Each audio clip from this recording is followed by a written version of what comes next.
बुढ़ापा और बचपन एक जैसा होता है, दिल को छू लेगी यह कहानी। प्रतिदिन की तरह आज भी मैंने शाम को ऑफिस से घर लौटने पर पार्क में बाइक खड़ी की। बरामदे में कुर्सी पर बैठे बाबूजी आज भी एकटक मुझे ही देख रहे थे। मेरे एक हाथ में बैग था और दूसरा हाथ खाली। मैं वही बरामदे में उनके पास ही खाली पड़ी कुर्सी पर बैठ गया और पूछा, कैसे हो, सब ठीक तो है ना? हाँ बेटा, और तुम? अच्छा हूँ। पिछले 2 वर्षों से जब से माँ का देहांत हुआ है यही क्रम चल रहा था। शाम को जब ऑफिस से लौटता तो बाबूजी मुझे दलान में रखी कुर्सी पर बैठे मिलते। लगता जैसे वे मेरी ही प्रतीक्षा कर रहे हो।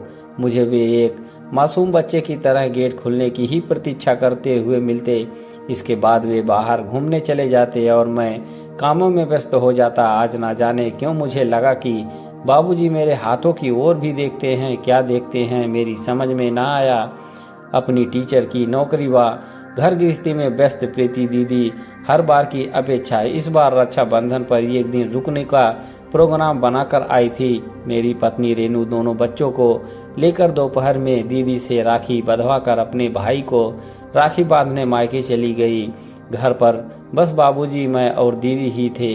बाबूजी तो रात में खाना खाकर जल्दी सो गए। मैं और जीजी बिस्तरों में बैठकर देर रात तक बातें करते रहे। दीदी बताने लगी कि जब बाबूजी शाम को ड्यूटी से वापस आते थे तो हम लोगों के लिए खाने के लिए रोज कुछ न कुछ जरूर लाते थे। हम दरवाजे पर बैठकर उनका बेसब्री से इंतजार करते थे। घर में आते ही उनके हाथों को ललचाई आंखों से देखते हुए उनके पैरों से लिपट जाया करते थे। कभी कभी बाबूजी खाने की चीज अपने बैग में छिपा कर लेते थे तो हम मायूस होकर मुंह लटका कर बैठ जाते। मुस्कुराते हुए बाबूजी जब थैले में खाने की चीज निकालते तो हमारे चेहरे खिल उठते थे।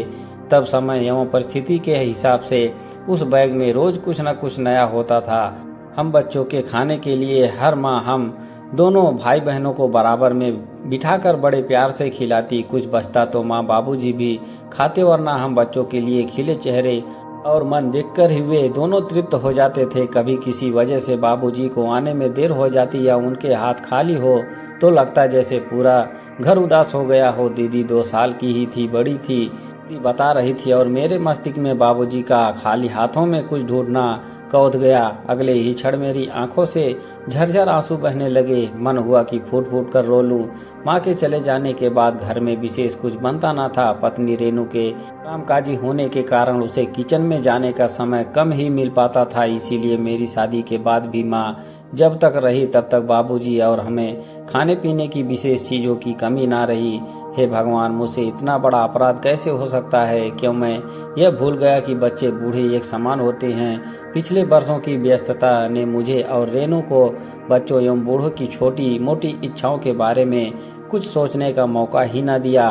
वैसे तो अब घर में खाने पीने के लिए सब आसानी से उपलब्ध होता है, फिर भी बच्चों के साथ साथ बुजुर्गों को भी लगता है कि कोई बाहर से आता है तो कुछ न कुछ खाने के लिए विशेष मिलेगा ही मिलेगा।